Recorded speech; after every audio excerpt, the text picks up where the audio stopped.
ಕುಂಭಕರ್ಣನನ್ನು ಎಚ್ಚರಗೊಳಿಸಲು ಎಲ್ಲರೂ ಬಹಳ ಪ್ರಯತ್ನಿಸಿದರು. ಆದರೆ ಕುಂಭಕರ್ಣ ಏಳುತ್ತಿಲ್ಲ. ವಾಸ್ತವವಾಗಿ ಕುಂಭಕರ್ಣ ಎಂದರೆ ಕಲಿಯುಗ ಎನ್ನುವ ರಾವಣ ನಗರಿಯಲ್ಲಿ ಅಜ್ಞಾನವೆಂಬ ಅಂಧಕಾರದಲ್ಲಿ ಮಲಗಿರುವ ಮನುಷ್ಯನ ಸಂಕೇತ. ಬನ್ನಿ ನೋಡಿ, ಕುಂಭಕರ್ಣ ನಿದ್ರೆಯಲ್ಲಿ ಮಲಗಿರುವ ಮಾನವನನ್ನು ಬ್ರಹ್ಮಕುಮಾರಿ ಸಹೋದರ ಸಹೋದರಿಯರು ಎಚ್ಚರಗೊಳಿಸುತ್ತಿದ್ದಾರೆ.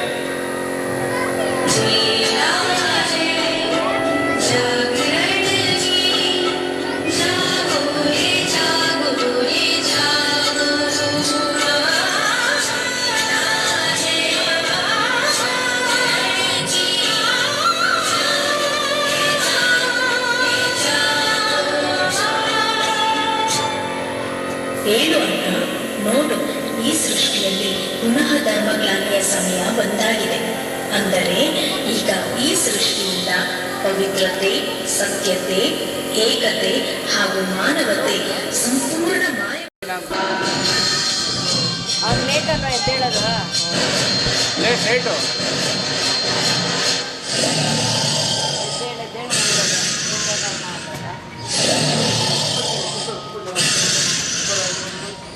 ಹೇ ಪ್ರಿಯ ಆತ್ಮನೇ, ಏಳು.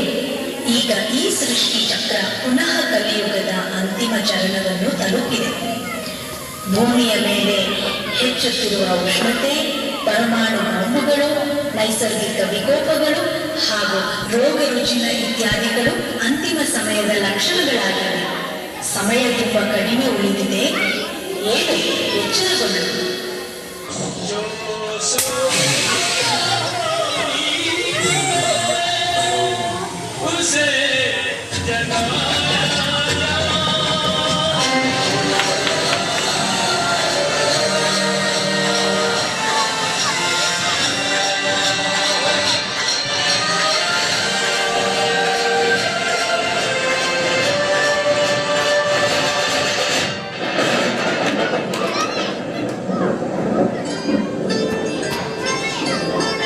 ನಾನು ಇದೆಲ್ಲ ಏನು ನೋಡುತ್ತಿರುವೆ? ಶ್ವೇತ ವಸ್ತ್ರಧಾರಿಗಳೇ, ತಾವು ಯಾರು? ತಾವು ನನ್ನನ್ನು ಏಕೆ ಎಬ್ಬಿಸುತ್ತಿದ್ದೀರಿ? ಪ್ರಿಯ ಆತ್ಮನೇ, ಈಗ ಅಜ್ಞಾನದ ನಿದ್ರೆಯಲ್ಲಿ ಮಲಗುವ ಸಮಯವಲ್ಲ. ಏಕೆಂದರೆ ಸೃಷ್ಟಿಯ ಪರಿವರ್ತನೆಯ ಸಮಯ ಇದೀಗ ನಡೆಯುತ್ತಿದೆ. ನಿರಾಕಾರ ಶಿವಪರಮಾತ್ಮನು ಈ ಭೂಮಿಯ ಮೇಲೆ ಮಾನವ ಶರೀರದಲ್ಲಿ ಅವತರಿತರಾಗಿ ಮನುಷ್ಯನನ್ನು ದೇವತೆಯನ್ನಾಗಿ ಮಾಡುವ. ಆದ್ದರಿಂದ ಈಗ ಅಜ್ಞಾನ ನಿದ್ರೆಯಿಂದ ಎದ್ದೇಳು ಹಾಗೂ ಪರಮಾತ್ಮ ತಂದೆ ಶಿವನನ್ನು ಯಥಾರ್ಥವಾಗಿ ಅರಿತುಕೋ.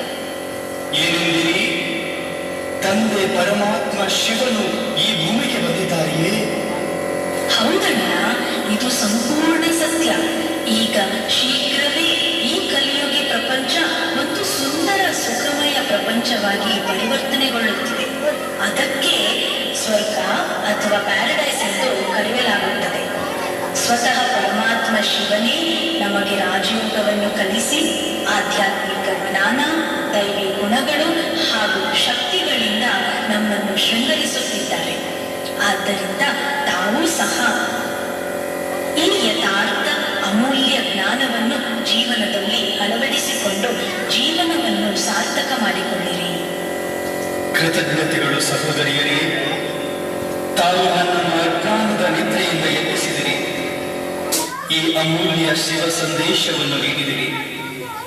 ಪ್ರಿಯ ಮಿತ್ರರೇ, ತಾವು ಸಹ ಅವಶ್ಯವಾಗಿ ಈಶ್ವರೀಯ ಸತ್ಯ ಜ್ಞಾನ ಹಾಗೂ ರಾಜಯೋಗವನ್ನು ಕಲಿತು ತಮ್ಮ ಜೀವನವನ್ನು ಧನ್ಯವಾಗಿಸಿಕೊಳ್ಳಿರಿ. ಧನ್ಯವಾದಗಳು. ಓಂ ಶಾಂತಿ.